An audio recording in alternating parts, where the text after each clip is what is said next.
Sorry, let me share the screen.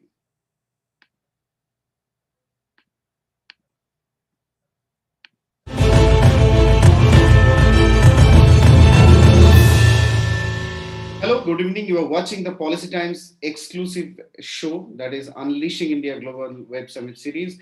It is Policy Times one such important asset through which we are able to bring the real important intelligent minds of the country and share their experience, their expertise, their learnings, and how we achieve true national reincarnation post-COVID. So today again, another very important show, though we have done a discussion on this, but one discussion is not even, many discussions not enough. We need a lot of discussion, we need a lot of directions to achieve this milestone. That is achieving blue economy, sustainable, blue economy in a country like India, which has a huge coastal belt and a huge asset, which we will come gradually in the discussion. We have two eminent speakers today, both come defense officials from our proud Indian defense. I will not introduce, I'll request Dr. Shekhar to introduce formally to our all speakers. Couple of points. Blue economy is like a hidden, treasure for the country.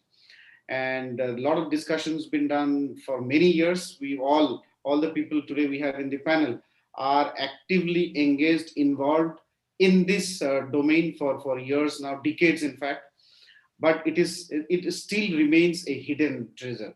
How do we unfold it? How do we actually take it to the leverage level so that the country like India benefits from it? If India really wants to be a superpower or one of the most important nations in geopolitical arena, we need to explore, we need to leverage the benefits of blue economy. How we do it, that our discussion will follow. As there are the three important points initially, I just want to give just to set a direction, or maybe we'll have our view from the speakers. One thing is, there are a lot of organizations like IORA, Indian Ocean Dream Association, a lot of other bodies which have been formed by Indian government. Right policy direction is set.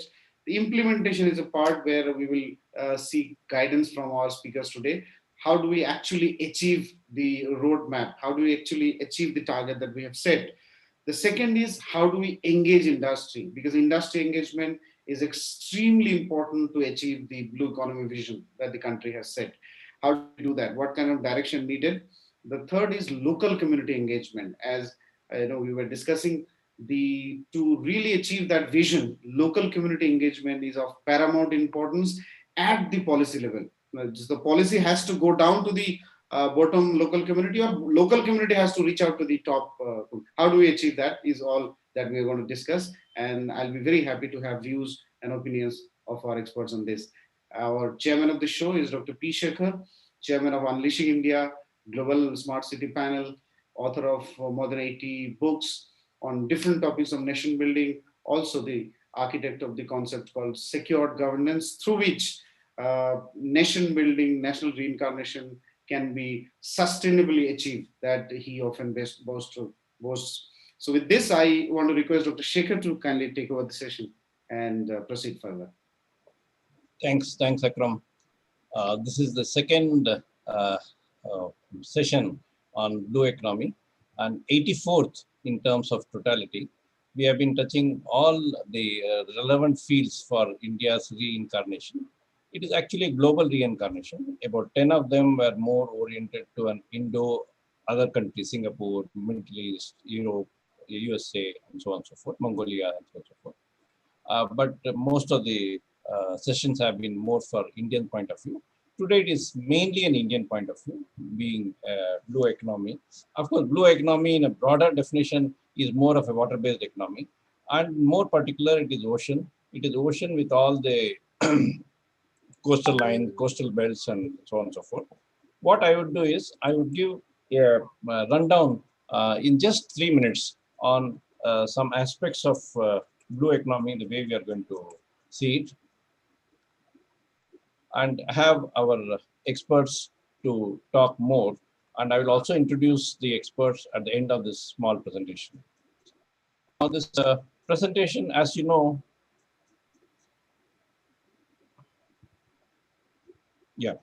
is more from a rejuvenation of maritime sector of blue economy and for the national reincarnation. Why we are calling reincarnation? As we all know that we have gone through this COVID. COVID is one of the worst affected portion of India's and global phenomena.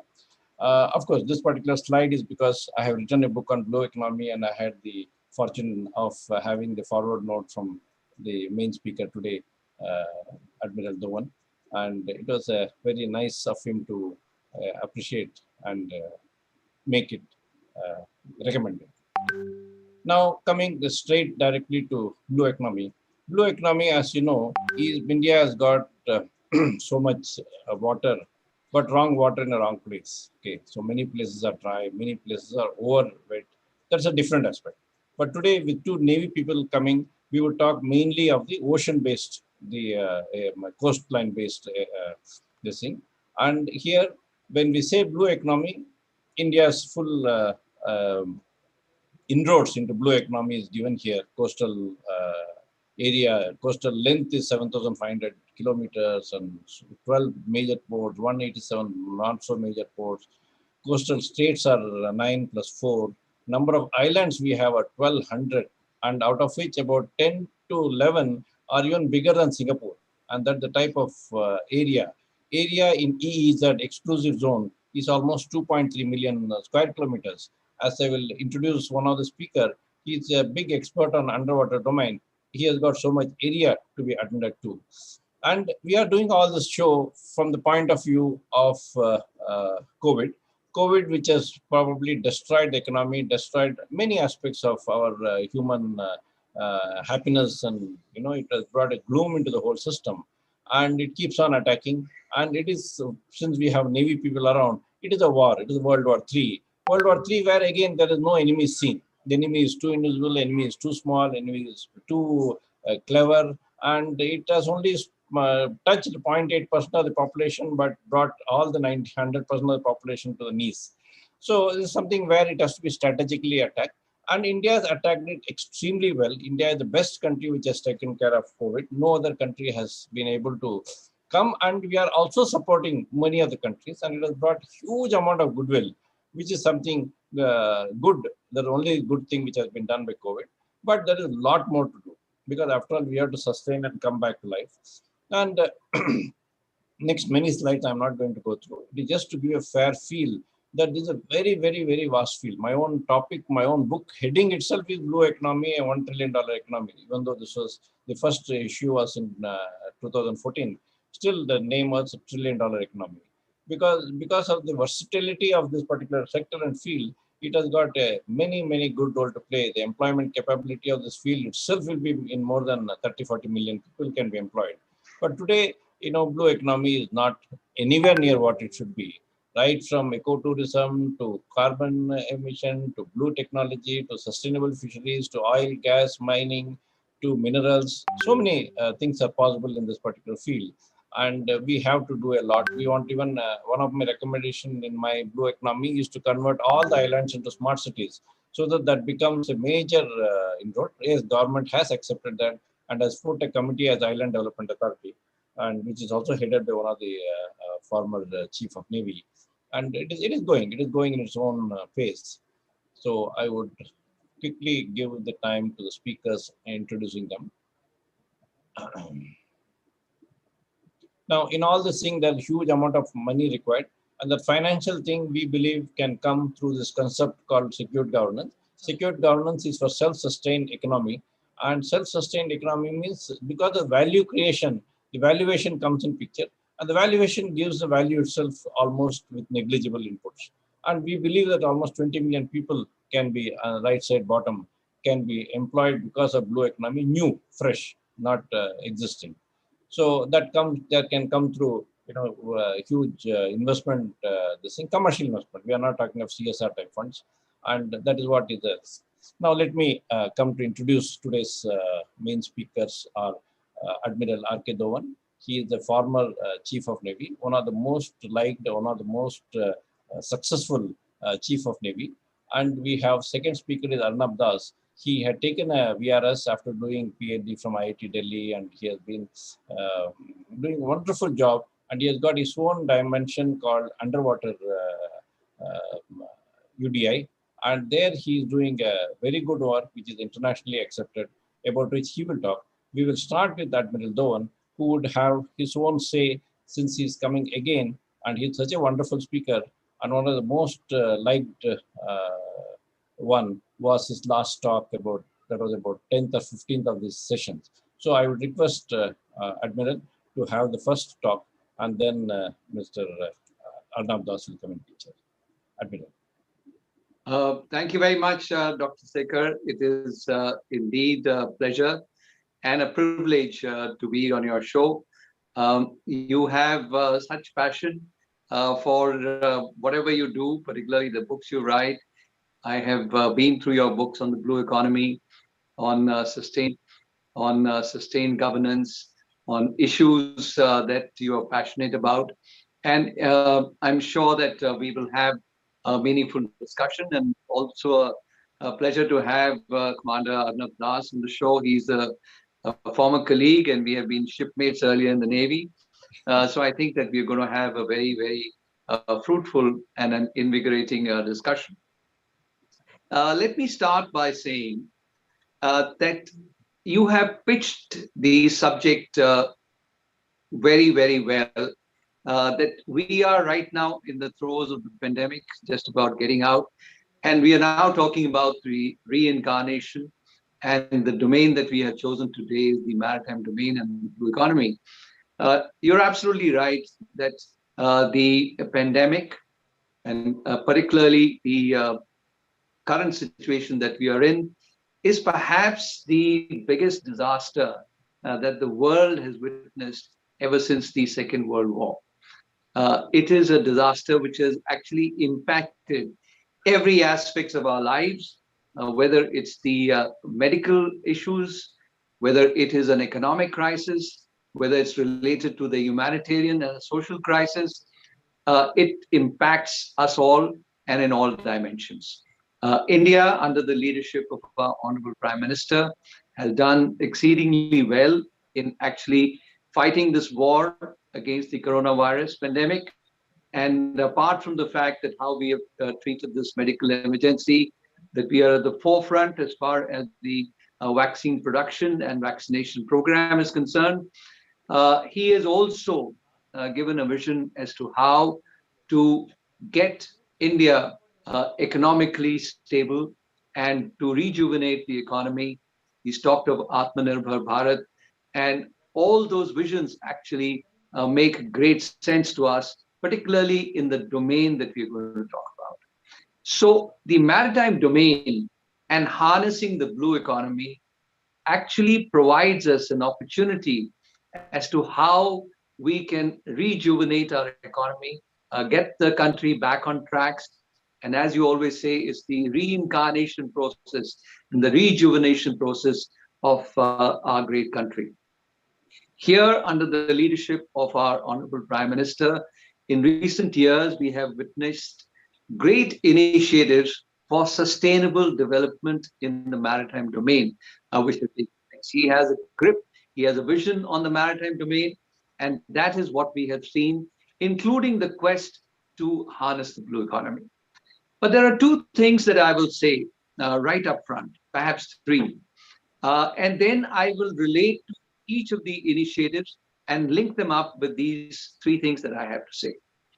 Firstly, the point I want to make is that India is essentially a maritime nation, and we have vast maritime interests, some of which, Dr. Sekhar, you've highlighted in your slides, a long coastline of 7,516 kilometers, an exclusive economic zone of over 2 million square kilometers, 12 major ports, over 200 intermediate ports, about 1,300 islands and islets as part of the Andaman Nicobar group, the Lakshadweep group, 95% of our trade by volume, 77% by value, transit by sea.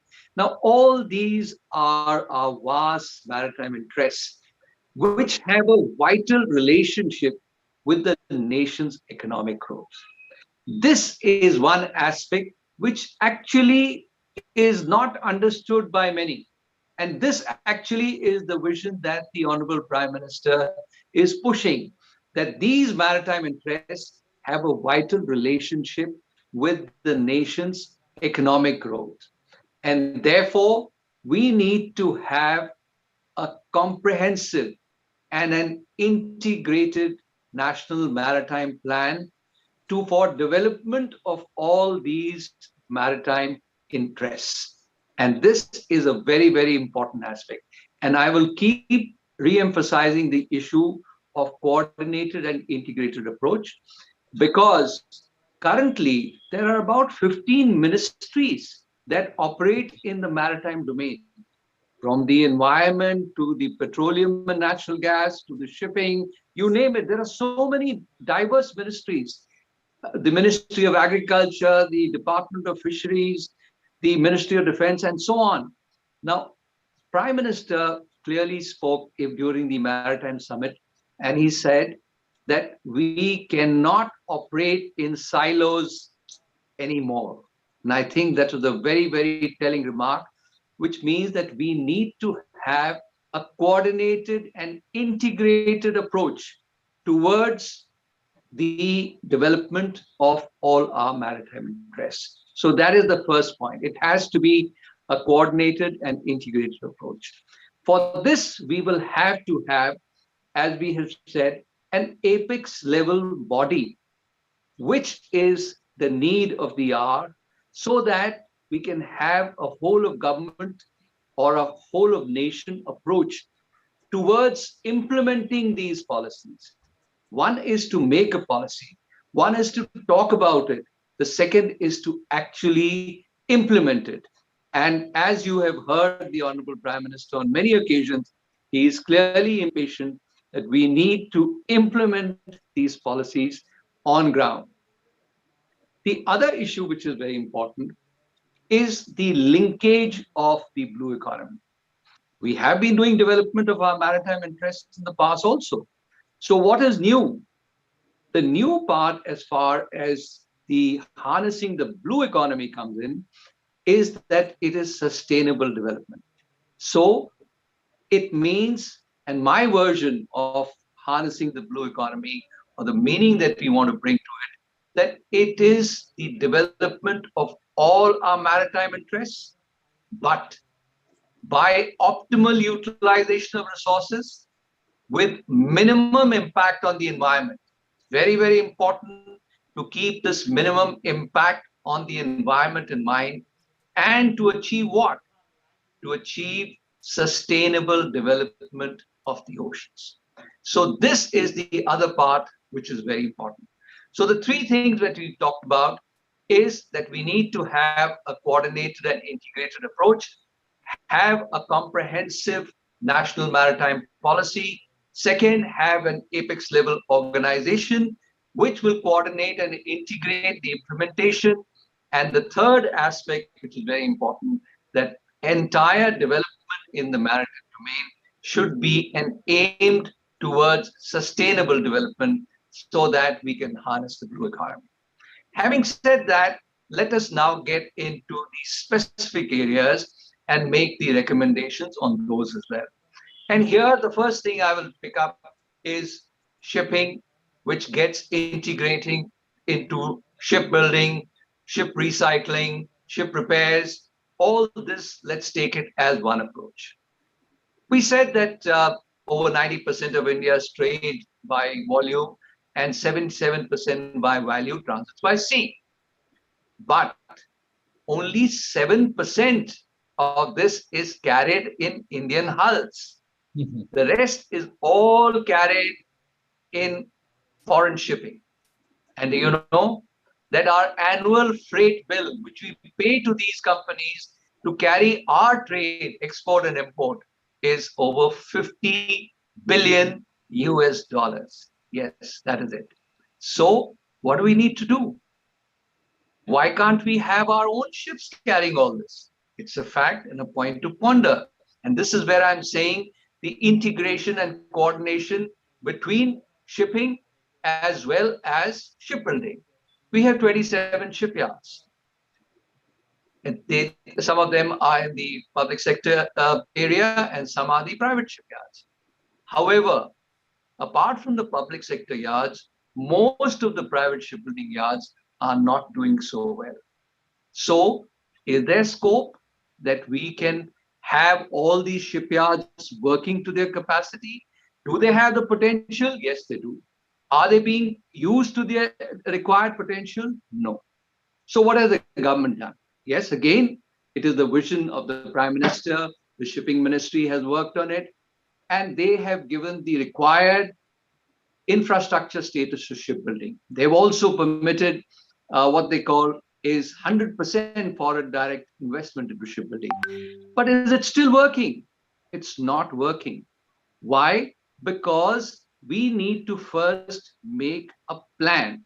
And I have suggested that we make a long-term shipbuilding plan for the entire country. What does it mean? We have to figure out which are the areas that we need the ships in. So these would be to carry the oil, that means the oil tankers, the LNG carriers, the container ships, the coastal route ships which operate for coastal shipping, the smaller ships which are going to operate in the inland waterways, and the fishing boats. Because we have 250,000 fishing boats, but most of them operate in our coastal waters. We have hardly any deep sea fishing trawlers operating in our country. Can we build them? Yes, of course we can build them. So we need to have, and this is a very important point that needs to be taken note of, that we need to have a national shipbuilding plan which takes into account the capacity of various shipyards and takes into account that what are we using these foreign freight ships for? To transport our own oil, which has to come into the country. As you know, we are 80% of our oil requirements are imported. Nearly 40% of our gas requirements is imported. And also, you are all aware that our greatest export is also the refined products, because we have big refineries in our country. Now, all this oil and gas could be transported in our own ships. So why don't we have a national shipbuilding plan? An ideal example of Atmanirbhar Bharat, where over the years, it won't happen overnight. Yes, but then you will have to make a plan. You will have to have a financing arrangement, which will have to be done. You will have to ensure that once these ships are built, the oil or gas or whatever is required, or the trade, will be carried on these ships for so many years, and that gives them the surety, and that is how you will link up shipping with shipbuilding, and then you will be able to have the advantage or correct the imbalance between flag and trade. That means trade is yours. Today it is being transported on a different flag. You want the trade to be transported under Indian flag. So there is also a measure being done by the shipping ministry, where efforts are being made to make sure that ships are registered in India, ships are flagged in India. So all this is part of an integrated plan which needs to be put into motion. Linked up with this will also be the issue of the inland waterways, coastal shipping and inland waterways. What is the status as of now? As on today, 94% of freight in India moves by road or rail. 94% moves by road or rail. Only 4 to 6% moves by coastal shipping or by the sea route.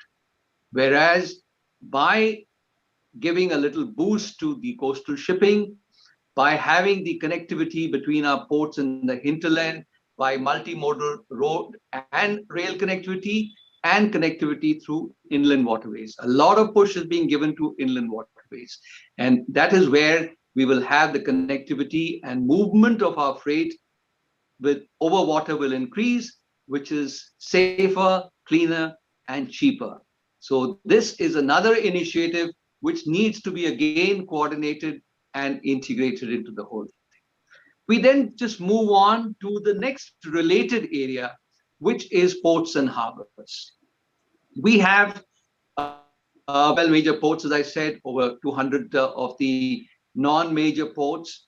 we don't have major transshipment hubs. And as you know, that the transshipment hubs for India are in Dubai, they are in Colombo, they are in Singapore, they are in Port Kelang. Efforts are now on to have the deep water port come up in the southern part of the country in Vizhinjam. And as Dr. Shekhar was saying, Tamil Nadu is also looking at a major port to happen, but we need to deconflict that, make sure that the development of these ports happen in a way that they are also sustainable, that the amount of cargo that is can be handled increases, and we have to link in the issue related to the blue economy. What is the issue related to blue economy in this? That all our ports need to be marine pollution compliant. We cannot have a situation where we are actually polluting the seas. Similarly, we have talked of a national shipbuilding plan. Ships of the future will have to be built in accordance with the Energy Efficiency Design Index, which has been approved by the IMO, so that ships of the future can run on greener fuel. Smaller ships will also have to look at the other sources, renewable sources of ocean energy on which they can be prepared. So all these elements of sustainable development and the blue economy will also need to get integrated. When we are talking of development of our coastal areas, development of the hubs, ports, and so on, and the smart cities, as Dr. Shekhar always mentions, one thing which has not been done in this country so far is that we need to do marine spatial planning. And that has to be done for the entire exclusive economic zone, for the entire coastline, for the entire islands. Because unless we do the marine spatial planning in advance, and with, as Akram was saying earlier, with involvement of every stakeholder, both in the center and the states. The coastal community needs to be involved. The fishing community needs to be involved. Oil and natural gas explorers need to be involved. We need to figure out where our main areas are, which are the hubs for our biodiversity. Those need to be taken out and protected. We need to talk about the container terminals where they'll come up, the cruise terminals. We have to talk about the controlled ecotourism, as Dr. Shekhar talks about. All these things need that we need to do our marine spatial planning. This again has to be done at the national level. It has to be a whole of country approach, whole of government approach, a nation approach. And once this is done, then we will see that there is no conflict of interest between somebody who wants to drill for oil, somebody who wants to do some mining on the coast, somebody who wants to set up a leisure sailing facility, or a tourism facility, or a industry for that matter. And that is very important. Because once we have built in a spatial planning, then you will see that the various zones which are to come up in terms of the shipbuilding, as I talked about, the related zones which may be industrial in nature, will all actually boost our economy in a big way. Not only just the industry part, but the ancillary industry, the auxiliary industries will come up. The kind of employment that it generates in our entire coastal areas, all these are elements which will get boosted in many ways into our economy. Linked with another part, which is all interlinked, as I said, please do not take the maritime domain, as the Honorable Prime Minister said, in silos. That indeed has been a problem till now. Shipping only deals with shipping, does not shipbuilding. You don't really consider building of fishing, deep sea fishing trawlers as shipbuilding. It's incorrect.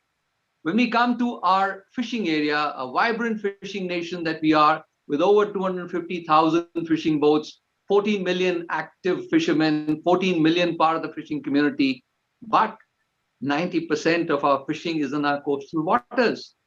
There's hardly any deep sea fishing that we do. And fish in deep Indian waters are dying of old age. So we need to, in that same national shipbuilding plan, we should make deep sea fishing trawlers. Surely a country which can make aircraft carriers and nuclear submarines can make deep sea fishing trawlers, and that should be the focus. And again I come back that do we have the capability? Of course we have. When we integrate the expertise that naval shipbuilding has, and Atmanirbharta and Swadeshikaran, or self-reliance and indigenization, has been achieved by the Indian Navy over 50 painstaking years. And this is the time where, under the vision of the Prime Minister's Atmanirbhar Bharat, we need to, let's say, transfer technology that we have in naval shipbuilding, where over the years we have transformed from a buyer's navy to a builder's navy. We need to have our naval designers and the Director General Naval Design pass on some of that expertise into the commercial shipbuilding as well. Our own public sector shipyards, which are there, need to support the commercial shipyards or the private shipyards so that they can make some of the ships that are required in this country. So it has to be, again, an integrated approach. We need to get many, many thousands of deep sea fishing trawlers being built so that, under the new policy that the government has brought about, the National Fisheries Policy, which has a focus on two things: deep sea fishing as well as sustainable fishing, we can achieve that. We will have deep sea fishing trawlers, the shipbuilding industry will also benefit, and we will move on from there. Moving on to yet another important area, which Dr. Sheikh also mentioned in his presentation, which was on the development of our islands. Yes, we have over 1,300 islands and islets as part of the Andaman and Nicobar group, the Lakshadweep group, and islands off the west and east coast of India. And he's very right when he says that some of these islands are as large or larger than even Singapore. But the plan has been made by the government, which actually looks at the sustainable development. It looks at the economic sustenance. It looks at the security aspects. It looks at the cultural sustenance. Now, all this plan actually has to be implemented in a manner that we can promote what we call is controlled ecotourism.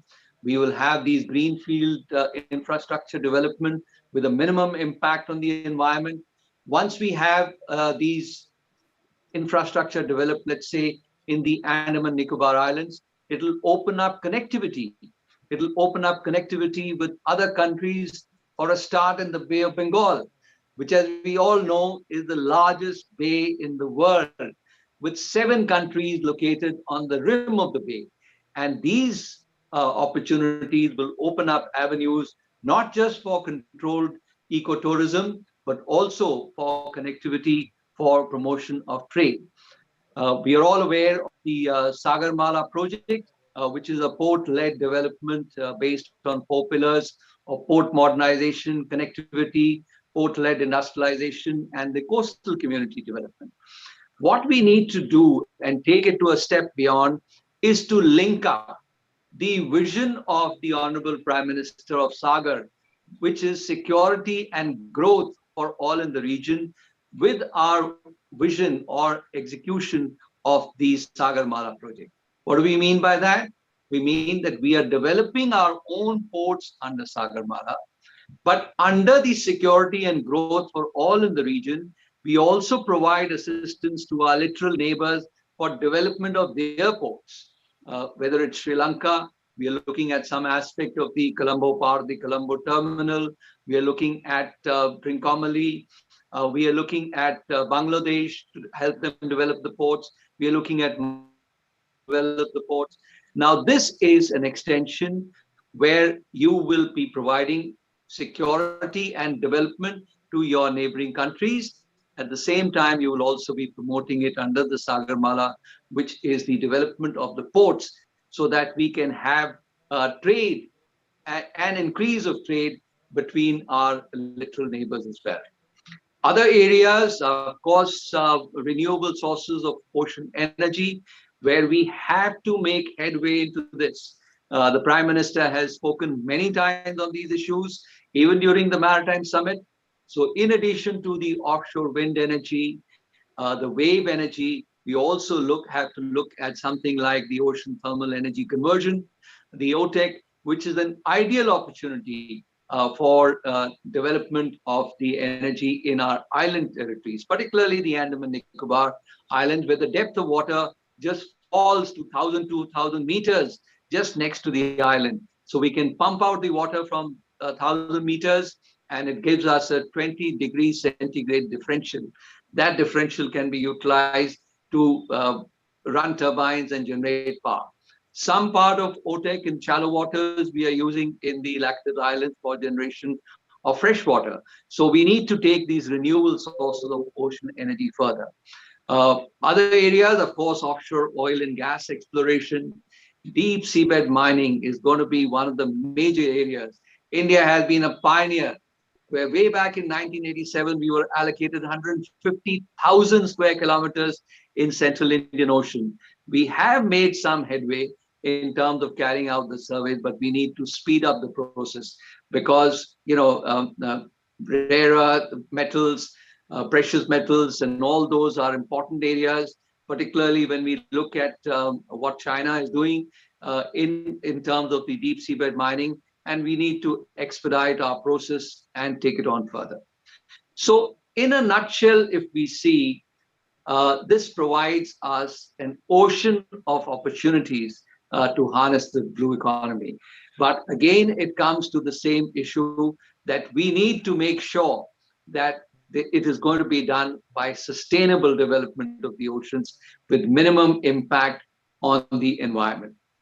And finally, I know we're running out of time. I would just say that the recommendation would be that as a maritime nation, we need to make a comprehensive plan on harnessing the blue economy as part of the national maritime policy, where we actually list out how each avenue of the maritime interest is going to be developed. We need to have an apex level organization for coordinating and implementation of the various initiatives by various ministries in the maritime domain, so that we can actually monitor the implementation of development of our maritime interests in a sustainable manner. And finally, we would also need to make sure that all this is under the norms of harnessing the blue economy, as it were. And here I would even like to suggest that the Honorable Prime Minister has made an excellent and a dynamic initiative of Swachh Sagar. We need to extend that initiative to Swachh Bharat, sorry, and we need to extend that initiative into Swachh Sagar to ensure clean and healthy oceans for our future generations. So that is what I'd like to say as my opening remarks. Thank you very much. Thank you. I will only add that it is Professor Admiral Dhowan who had given such a scholarly and down to earth, not an academic exercise, down to earth with all the experience of 40 years or more, and how we should do, what we should do. And I'm sure that, since many are listening, many things are going. Maybe, we need a little patience because we are such a vast country. Now, coming to our second speaker, he's Commander Arnab Das, and he is Director of Maritime Research Center, and he has got his own theory on underwater domain expertise, and he is doing a lot of work which is internationally accepted, internationally appreciated, and also, in Indian point of view, with all the people who are there, including Admiral Dhowan, whom he has worked long back, waiting for many things to happen. Because as we all know, India has got almost 2.3 million square, not square, in terms of 3 million square kilometers of EEZ. And that's what is his theory and his concept and his practical experience will have a lot of things to do. Dr. Arnab. Thank you very much, Dr. Shekhar. It's indeed a great honor for me to be in your midst and speaking today. Admiral Dhowan sir has been the captain of my first ship where I've served, and he has been instrumental in shaping my future career beyond that. And I have a lot of respect for him, and he has actually set the ground very well, and sir has really presented the whole context in a very, very effective manner. So my focus, as has been said, is underwater domain awareness, and the whole idea of UDA, that framework that we are proposing, is for safe, secure, sustainable growth. And that's what I think is the context today of governance. I mean, how do we bring governance? And towards that, I think Digital Ocean, I mean, Digital India is a very, very important initiative by the Honorable Prime Minister. So Digital Ocean is something which is, I think, need to catch up, and really to catch up very, very quickly. So going forward, I'll try and cover in these heads. I mean, 21st century is a new global order. I mean, all of us need to appreciate what we are talking, because when we look at the entire maritime context, the entire strategic interaction is in the Indian Ocean region and the South China Sea. And if you look at it, it is the tropical littoral conditions. And that has tremendous impact on the underwater domain. So, I mean, in the Navy, we are aware that the sonar that we deploy suffers some significant deterioration in their performance. And when we talk about underwater domain awareness, this is a very, very important aspect that we need to worry about. We talk about the Indo-Pacific strategic space, even the Indo-Pacific strategic space in the tropical waters of the Indian Ocean and the Pacific Ocean. So here again, I mean, the entire thing, if you see, is in the tropical waters. So when we talk about strategy, or when we talk about technology, we need to keep in mind the challenges of the tropical littoral waters. Now, coming specifically to the Indian Ocean region, there are certain important aspects of the Indian Ocean region we need to keep in mind. Pre-modern states. So, I mean, governance is a big challenge as it is. I mean, if you look at the nations in the region, governance is a very big challenge. And then sustainability. I mean, Admiral Sir and Dr. Shekhar has talked about the sustainability. So the Kuznets curve is something which is well known, and all of us are aware of the. But today, if you look at the Kuznets curve, we are on the first dotted line. And when I say we are on the first dotted line, it is important for all of us in the strategic level that we understand what it means, and we come in with the regulatory framework which can address this issue. And particularly in the Indian Ocean region, we have been really oblivious to a whole lot of issues. So that needs to be taken care.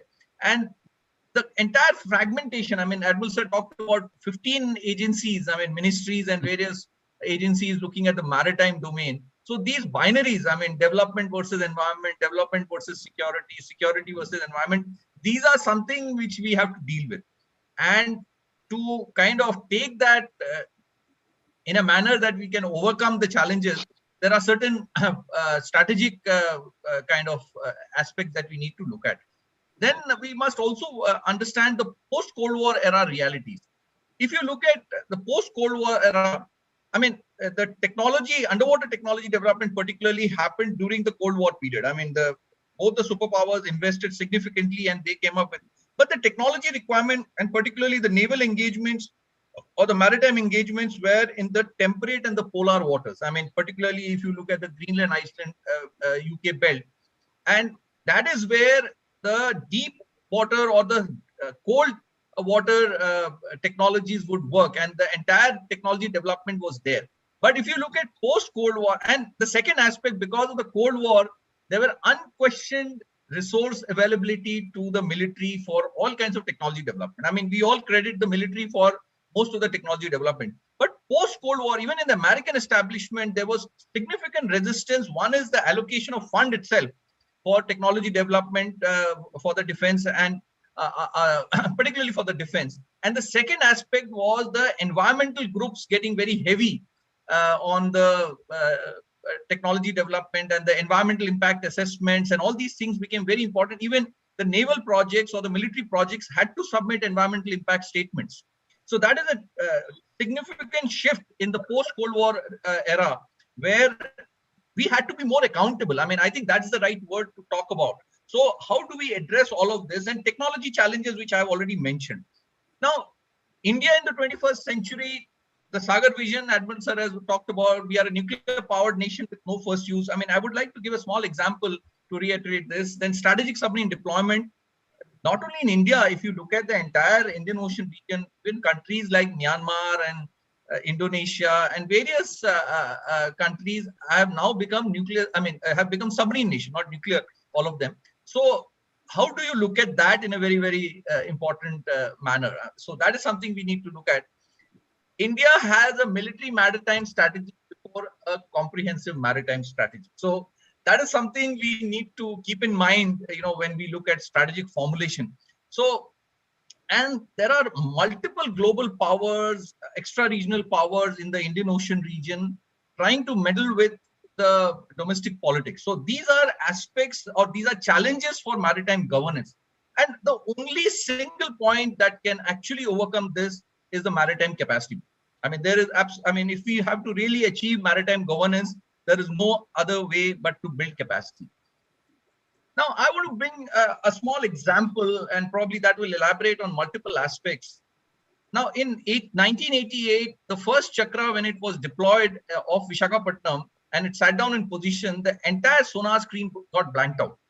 There was a brainstorming, and as in the Navy, we call him the Master Chief, who has, he may not be an officer, but he has got significant, almost 2.5 to 3 decades of experience of operations. So he said that, sir, we'll do blast transmission and it'll be fine.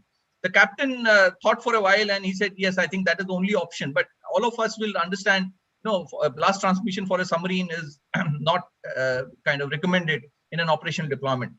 Now, this particular thing, they obviously did the blast transmission and it came out, the sonar screen was back to normal.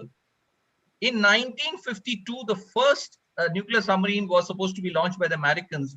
In 1946, the Scripps Institute of Oceanography did a global survey of snapping shrimps, because strategic submarines are not for your waters, they are for waters beyond your shores.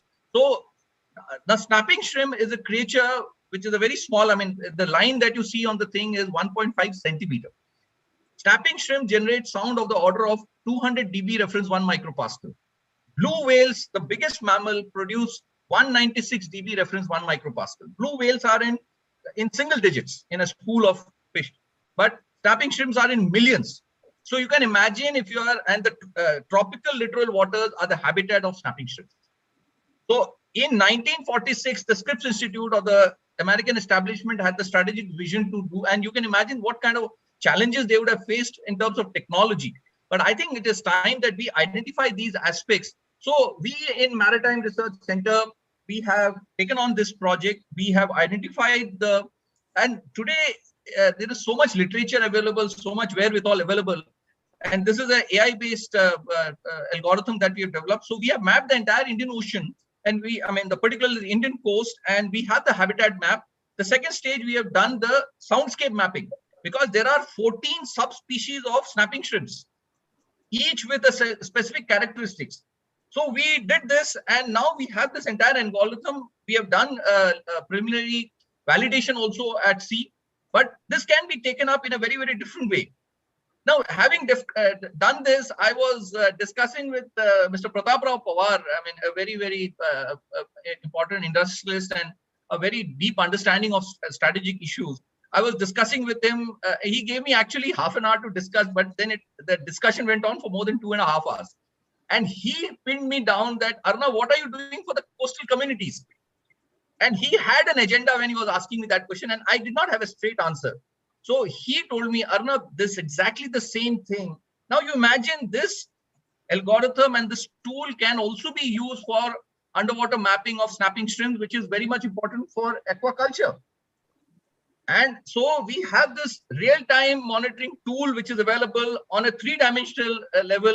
And Admiral sir, you were talking about the marine spatial planning. This is nothing but that, a real-time spatio-temporal map, which can be taken up. So we have developed many such tools, and which are all deployed can be deployed in very, very short notice.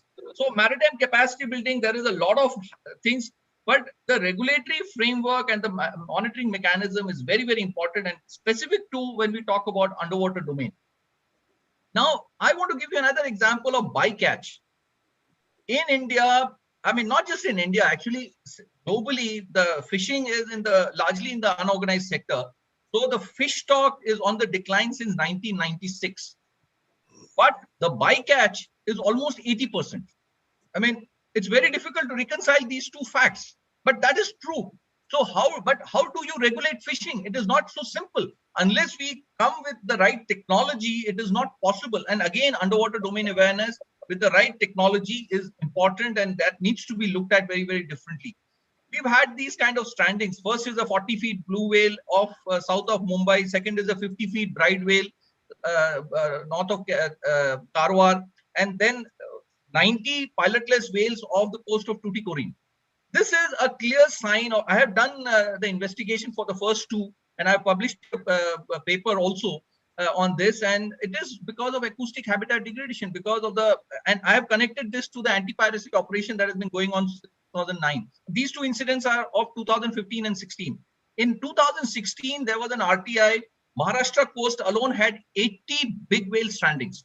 I did a full-page article on Hindustan Time on this entire issue. So there is so much to be done when we talk about sustainability.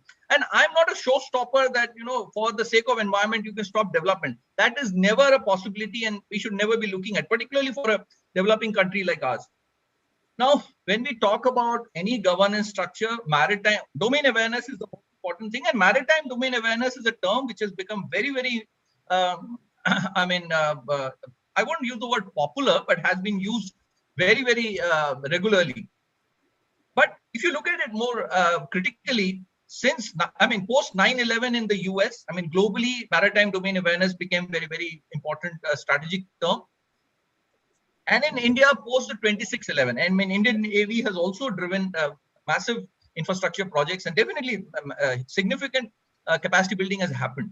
But my only take here is that maritime domain awareness globally has remained a security-driven formulation. And this actually limits the participation of other stakeholders. And if you look at the underwater part, even in the US, there is a paper by Commander Borres, the US intelligence officer. There are gaps in the UDA of the American establishment also. But in India, I think there is this long distance to be covered if we talk about the UDA part of it. And this is not possible, and particularly in India, where we have this tropical littoral challenges, unless all the stakeholders, you can't expect Navy's budget or the defense budget to contribute to this. So unless this is done in a different way, so we, from MRC, we went to, the entire acoustic capacity building has to be done at a different level. So quickly talking about the UDA framework that we have talked about, the stakeholders of UDA are very well known. You can see the 4 stakeholders that are there, security, blue economy, environment and disaster management, and science, pure science and technology. We are hardly using much of science and technology to drive this. Just to elaborate, from an offensive role to a defensive role, detecting an adversary, how to deploy our own strategic platforms in a more effective way. Snapping shrimp is just one of them. There are so much more to be looked at. Admiral sir is here, so I have not talked much about it, but there is so much to be done. Then we had this Kasab incident. I'm sure we don't think that the next one will happen from a surface craft. There is so much happening in the underwater robotics domain, and there is absolutely a lot of ground to be covered there. Then migration is going to be a very, very important thing. On the East Coast, there is significant kind of worry on that aspect. Then looking at the blue economy, we are, Indian Ocean is an energy security hub now.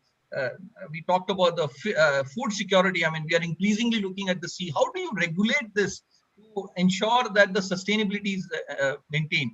Then we have these strategic assets, their own security, their impact on the environment. There are a whole lot of underwater issues that need to be looked at. Deep sea mining, Admiral sir has also talked about. So I'll not go into the details. Our capabilities really need to cover a long distance. Then disaster management and environment. We are aware of the acoustic habitat degradation. I've talked about it. Disaster management, again, a whole lot of effort is required. So we need to come together, and again, science and technology, our understanding of the ecosystem in the Indian Ocean. The Australians are doing more work in the Indian Ocean region. Chinese are doing more work in the Indian Ocean region than probably we are doing. Just to remind you, MS-370, when the search started, it took them, I was in Shanghai in 2016, and we met the project leader. It took them 1 year to do the underwater mapping of the search area, 1 year before they could actually start the search, because we do not have, and in the Indian Ocean, I think there is tremendous distance to be covered in terms of getting the right domain understanding. I mean, I'll not go into the specifics of it, but there is huge amount of work to be done before we are ready to take on this challenge. And the second part is that we expect, I mean, repeatedly, Shekhar sir has been talking about the 3 lakh square kilometer of area. Do we want to put sensors in the entire area? We can't. So what we have to work towards smart sensors and smart technology. Every vessel of opportunity must be able to give us, and we have to have a data center where this entire big picture is built up. I mean, these are the last 2 pictures are of my visit to Tokyo University as a serving naval officer, where I could participate in a couple of research cruises. I mean, I was on an invite from the Japanese government, and we could participate. And the systems that I saw, I mean, how the user academia industry partnership is being maintained is really remarkable. This is the main slide that I would like to talk about today. This is the UDF framework that we have proposed. If you look at the 4 sides of the cube, the 4 stakeholders represents the different faces of the cube. They may have their individual requirement, but the core is acoustic capacity building. The sonars have to work. We must know how to deploy the sonars, how to get the data, how to analyze the data. If you look at the vertical construct, sensing, analysis, and regulation, it cannot be the other way. It has to be a bottom-up approach. Our own understanding of our system, our own waters, I mean, the domain awareness or the situational awareness, whatever we want to say, then the policy. Otherwise, we will be totally off track. And most important is you look at those smaller cubes. I mean, the Young India is a big challenge. How does Young India get involved? So they can projects representing these cubes, and they will I mean, it is not, we have such a huge young population. Everybody to get a degree does a project, but many of them are not able to connect to the bigger picture. So this gives us a very clear understanding. I mean, this is a UDF framework as proposed by us is a multidisciplinary approach. I mean, technology guys could be at the bottom of the cube, and policy, I mean, right from geopolitics to law and various other things can be on the top. And I mean, you exactly know where you are, and the stakeholders can connect to you directly. Otherwise, employability is a big issue. So, and even from a policy perspective, I mean, many places we are seeing that many organizations in the country are doing overlapping things. So for the government also to give priority, I think the structure can give us a lot of direction in terms of taking it forward. We are now discussing at multiple levels, and we are getting a lot of good support now. Just to extend that to the next, I mean, then smaller things. Underwater radiated noise management. Acoustic stealth is important for the navies. Acoustic habitat degradation is important for the sustainable blue economy. Ship designers and ship constructors need to understand. So we can all put them together, and a similar, I mean, this is a smaller version of the larger UDA cube. I'll not go into the details of it. Similarly, sediment classification. Sagarmala is a big initiative. Inland water transport is a big. How do you maintain navigable waters? Sediment classification is the only way. I mean, how do you make dredging more effective? I mean, today, very little is being done in terms of the acoustic survey or the sediment classification. So we have done field experiments in Khadakwasta Lake. So we have done the entire, I mean, we have done the entire closed loop thing to develop the algorithms, develop the kind of tools to do this. Even deployment across water bodies. For Army, there's a big challenge. I mean, when you have to deploy platforms in the water bodies, they have difficulty. So again, a whole lot of things. And here, everything is policy, technology, and human resource. Now, this is a larger user academia industry partnership, very well aligned to the Prime Minister's vision, whether it is Make in India, Skill India, Startup India, Digital India. That funnel, it addresses all these issues and the specific, core areas or core competence that is required. Top comes the various projects that we are doing, and the output of it, we have policy, effective policy, innovative technology, and resource development. We don't have then you can, on the side of this, you can see the various stakeholders who can benefit out of this UDA framework. And we are now engaging with many of the stakeholders. This is something which we have developed. Admiral sir had talked about the spatial, marine spatial planning. This is a spatial temporal map that we have from the automated identification system. The shipping traffic has been converted into the radiated noise they generate and the low frequency noise that will be present in our waters. So this is a complete map, and this can be extended to any part of the world. You just have to feed the AIS data and the environment parameters. Today, we have, this can be updated every 6 minutes. I mean, that is the rate at which the AIS data is available. So this is a smart solution that we have, where you can exactly get what is the noise underwater. This can be used for military purpose, deployment of underwater platforms, for acoustic habitat degradation. I mean, complete URN management that we talk about. And we have done this in a three-dimensional perspective. I mean, I've shown you just two-dimensional. And this won us a Global Innovation Challenge 2019. We were invited to France, and they were interested in taking it forward with us. They wanted to support us. But I came back, met the Minister of Shipping and DG Shipping and requested them. So now I'll be representing India in the next IMO conference, because this is very important even for now the noise figures are becoming important. Now IMO is pushing for controlling underwater noise for impact on the marine mammals. So now there is a recognition also. So we are taking this forward. So it's a very, very dynamic tool that we have, which can be used for all aspects. So a three-dimensional perspective, and the URN or the underwater domain awareness framework is relevant to everything. Water resource management, fresh water is such an important thing. Desiltation of our dams, everything comes under this, and all these things. Underwater archaeology. I mean, we have done.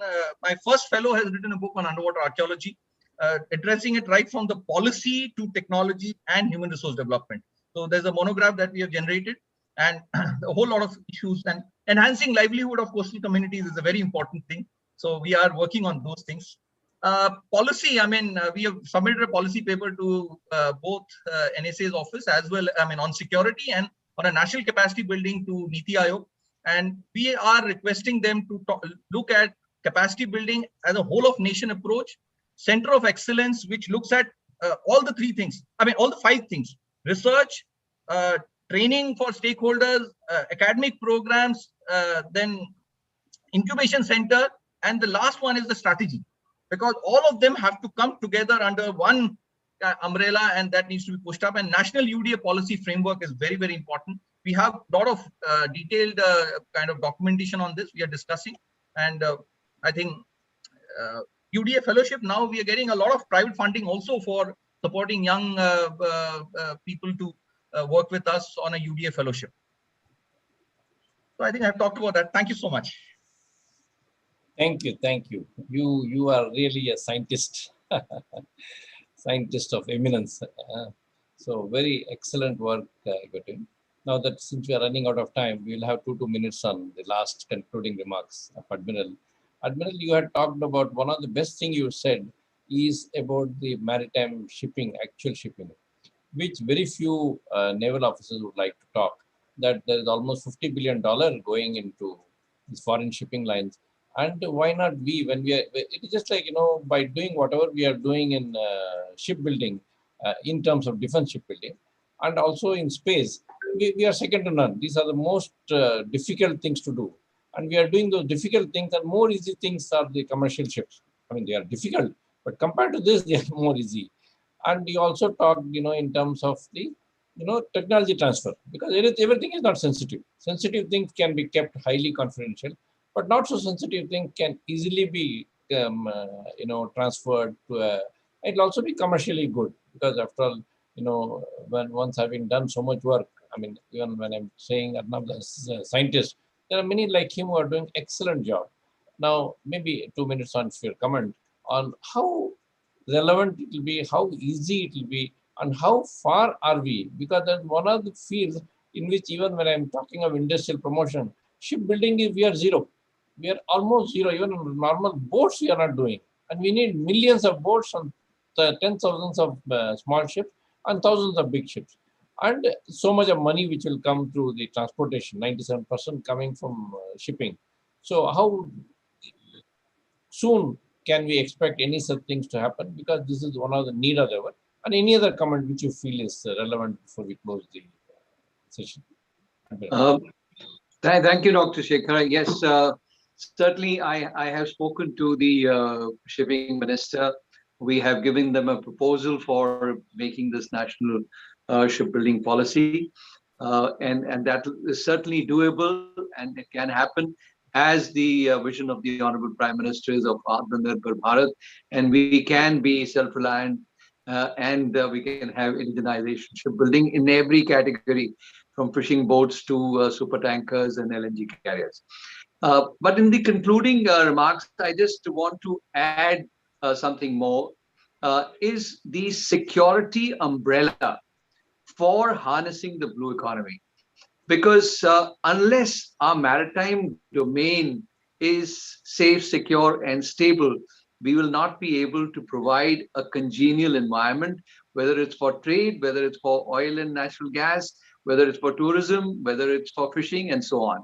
And therefore, this is where the Indian Navy comes in, along with the Coast Guard, to ensure that the responsibility of protecting our maritime interests falls squarely on the shoulders of men in white uniform, because it is the responsibility of the Navy and the Coast Guard to ensure that these maritime interests, which have a vital relationship with the nation's economic growth, are allowed to develop both in peace and war. Taking on from what Arnab has said, is absolutely right that we know today more about space than we know about underwater. And this is a very important area. And as far as the maritime domain awareness is concerned, the Indian Navy has made significant strides for surveillance. We launched our first naval satellite, Rukmini, in 2013. In the future, we need to have satellites in the inclined equatorial orbit, not the polar orbits. And these need to be ISAR satellites so we can do the surveillance. When I was the chief, we set up the Information Management and Analysis Center, IMAC, which integrates the automatic identification system chains, the coastal radar stations, and 50 stations of the Navy and the Coast Guard to link up all the white shipping information. And more recently, as you're aware, we have set up in the same location at Gurgaon, we have set up the Fusion Center, the Information Fusion Center for the Indian Ocean region, and that is getting very, very popular. And that is going to enhance our maritime domain awareness. Because today we are talking about the Indo-Pacific.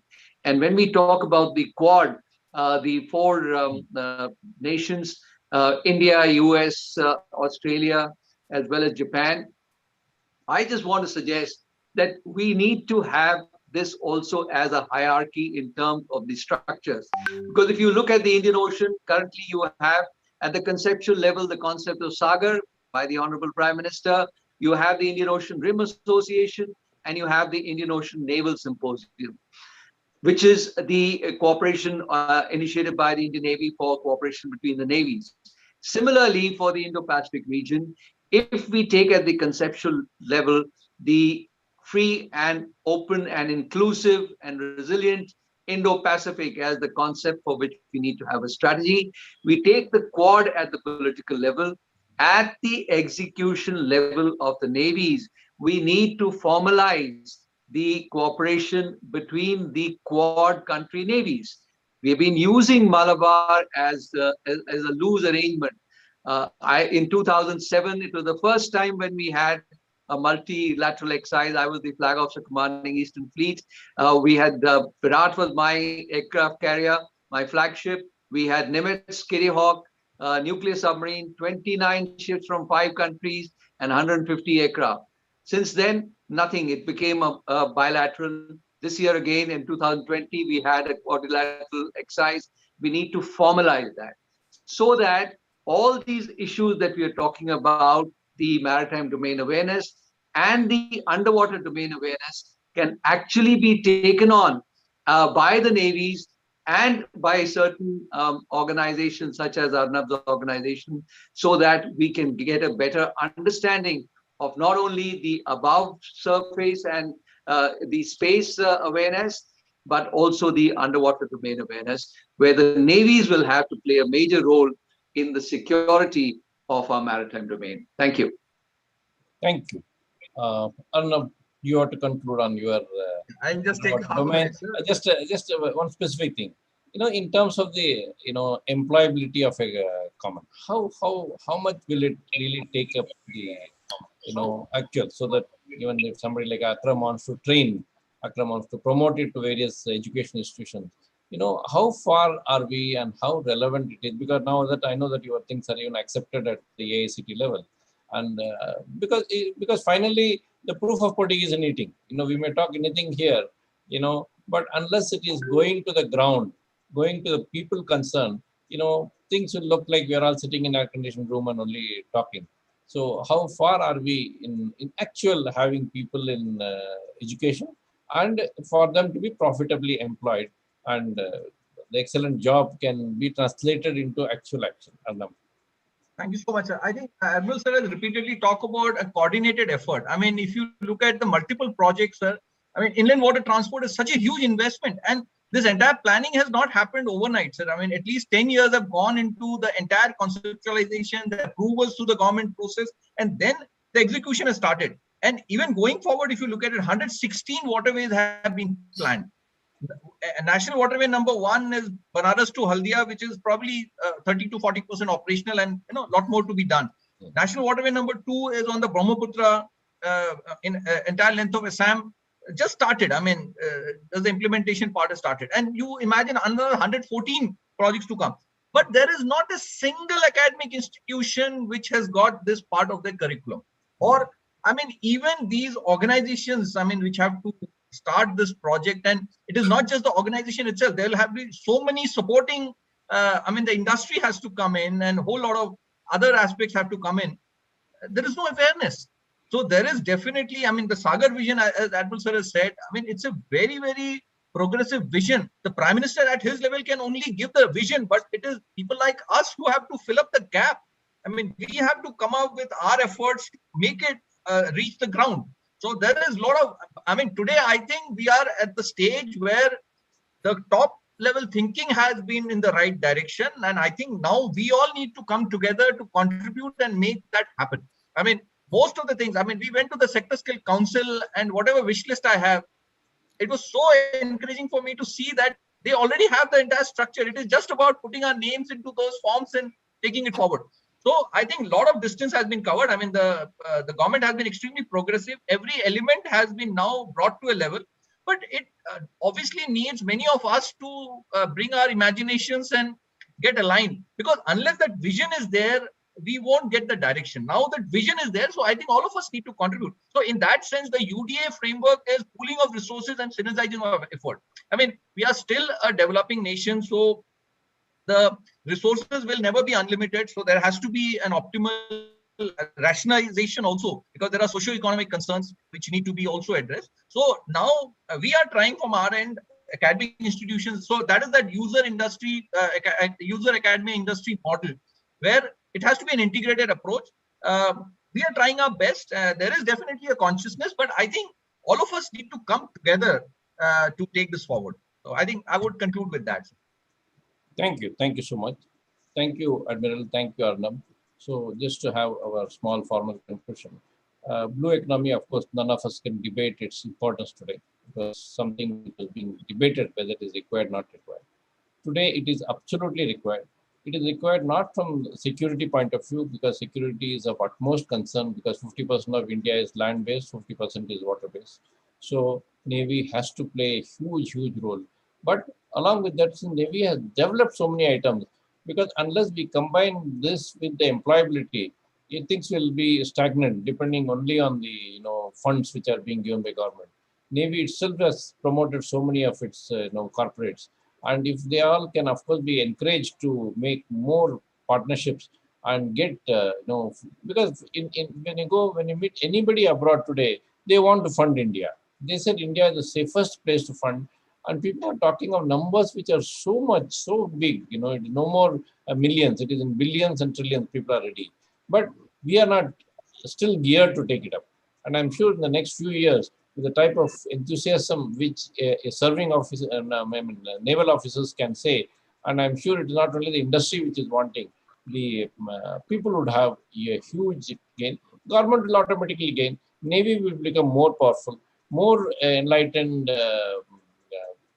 Whether it is when they got ship or training, or but like the famous word that white cloth people, they will have a huge role to play. And with that, I will thank both the enlightened speakers and conclude and request Akram to formally say his word of thanks. Thank you so much, Dr. Shekhar. Wonderful. Actually, there is not much to say, because when we have veterans, like 3 veterans in the frame, so I don't think I have anything extra to say. Thank you so much for joining.